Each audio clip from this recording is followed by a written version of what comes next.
नमस्कार मंडळी, मी सूरज तुमचं स्वागत करतोय माझ्या यूट्यूब चॅनलमध्ये, ज्याचं नाव आहे प्रश्न मनातले मी सूरज.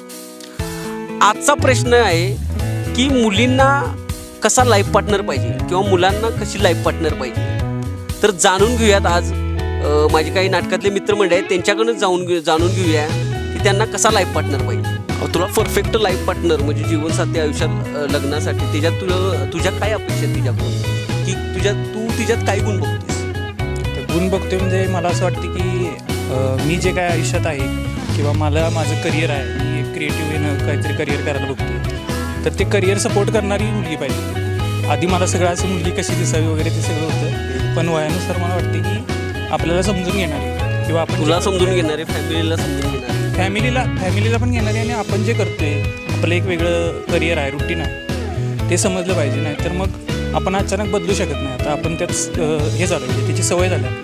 पण तो झालं स्वभावाची गोष्ट, पण बाकी काही गोष्टी आहेत का नाही स्वभाव सोडून सुद्धा जे ते झाले की तुला वेळ देणारी, किंवा समज ती बिझनेस वुमेन असेल किंवा कॉलेज करूनही करणारी झाली, तुझी काय मदत होईल तिला? माझी मदत म्हणजे मी मदत करणार सगळ्या ह्याच्यातनं, तिला जेवढी मदत करता येईल तेवढी करणार. पण माझं रुटीन जे आहे ते रुटीन फ्लेक्झिबल आहे. कधी मी दिवसभर बाहेर असेल, कधी असेल घरात, जेव्हा जेव्हा मला वेळ असेल तेव्हा मी घरातल्याला मदत करणार. तू तुझ्या फ्युचर लाईफ पार्टनरबद्दल काय विचार कर, म्हणजे त्याच्यात काय गुण असले पाहिजे?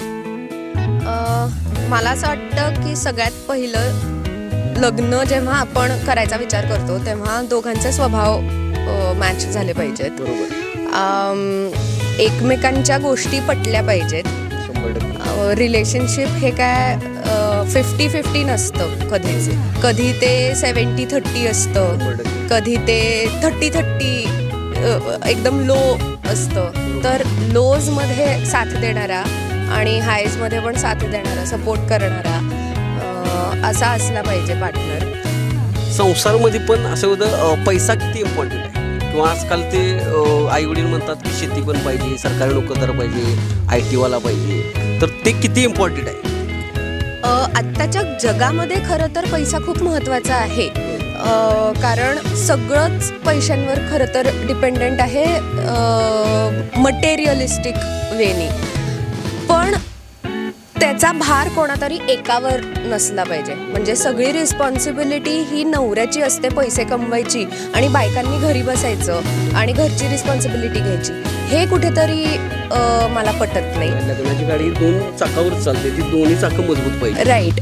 रिस्पॉन्सिबिलिटीज शेअर झाल्या पाहिजे. मग त्या फायनान्शियल असो किंवा घरच्या गोष्टी असोत किंवा आईवडिलांच्या गोष्टी असो, त्याचे आईवडिलांची रिस्पॉन्सिबिलिटी जशी बाई एक घेते तसंच मुलांनी पण त्याच्या आईवडिलांची रिस्पॉन्सिबिलिटी घ्यावी.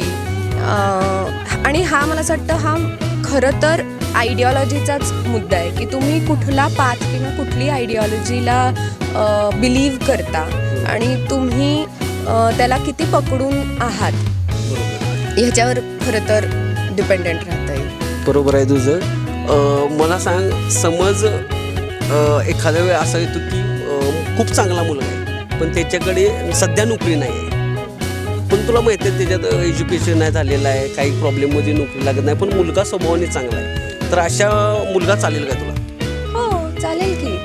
कारण मुलींना चालतो, कारण आई वडिलांची जी मानसिकता झालेली आहे त्यांचं पण बरोबर आहे, त्यांना सुखी ठेवायचं असतं. पण मला पण वाटतं लग्नात स्वभाव हा महत्त्वाचा असतो. म्हणून मी तुला विचारतोय की आई वडिलांची काय असते की नाही, मला पैसे मुलगीला माझ्या सुखात समजा नोकरी नसेल तर शेती करून करणार, मग शेतीमध्ये घुसतात की शेती पाहिजे, शेती नसेल तर म्हणतात मग जॉबच पाहिजे. पण आजकालचं एक बघता मला वाटतं की मुलगा चांगला पाहिजे. जर त्याची कमवायची ताकद असेल, कुठेही जाऊन काही काम करण्याची, तर संसार सुखा जाऊ शकतो. तर अशा आई वडिलांना तू काय संदेश देशील, की काय सांगशील की त्यांची विचारधारा अशी बदलावी? मला असं वाटतं की संसार हा खरं तर दोघांचाच असतो. बॅकसीटवर आई वडील असतात, पण लॉंग रनमध्ये हा मुलाचा आणि मुलीचा संसार असतो. हो, अशॉरिटी नसते, कधी कधी घरच्यांना भीती वाटते, पण मला असं वाटतं की ट्रस्ट करायला पाहिजे. ट्रस्ट करा, थोडे पेशन्स दाखवा, सगळं व्यवस्थित होईल. आणि मुळात इच्छा आहे का मुलाची आणि मुलीची कष्ट घेण्याची, जर कष्ट घेण्याची ताकद असेल आणि इच्छा असेल तर पुढे जाऊन कोणी ना कोणी काही ना काही होऊनच जाईल. सो थोडंसं बिलीव आणि थोडंसं ट्रस्ट पाहिजे की करतील हे लोक. आपण त्यांना सपोर्ट करू 100%. आणि होईल सगळं व्यवस्थित, असा एक विचार असला पाहिजे. तुला तुझी जीवनसाथी किंवा लाईफ पार्टनर म्हणून तिच्यात तू काय गुण बघतोस? गुण असं म्हणता येणार ना सोडा, पण ती लाईफ पार्टनर अशी पाहिजे समजून घेणारी, पुन्हा आता आयुष्य त्याच्यासोबत जगायचं तर आयुष्याच्या वळणावर साथ देणारी पाहिजे.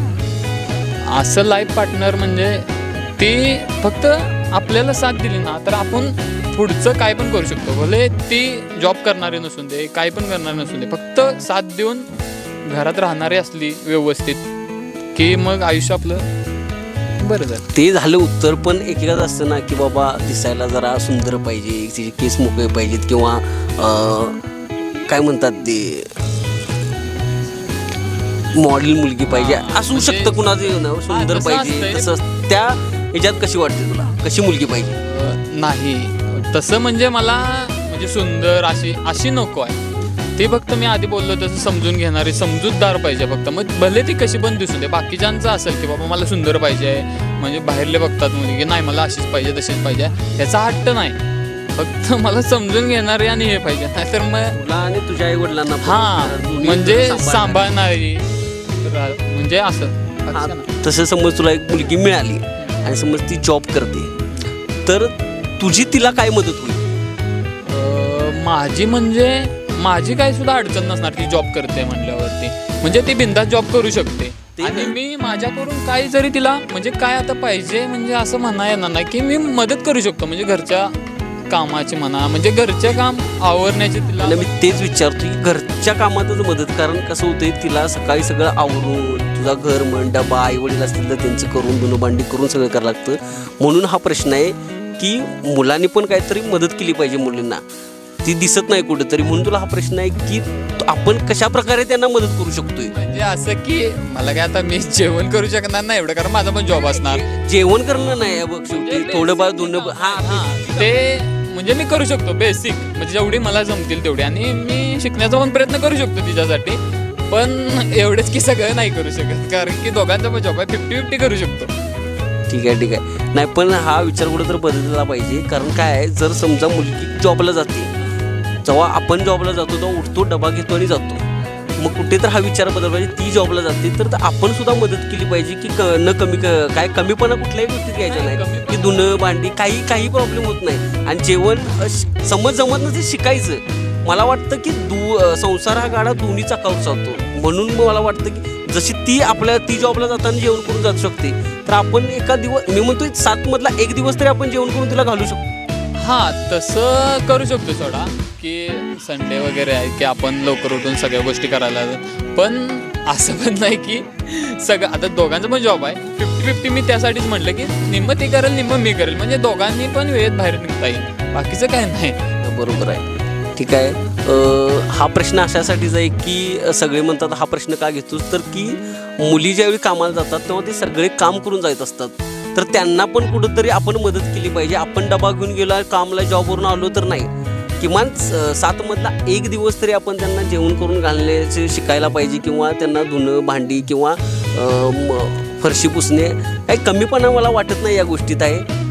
तर हा संसार सुखाचा होऊ शकतो असं मला वाटते. म्हणून हा प्रश्न सगळ्यांना मी विचारतो.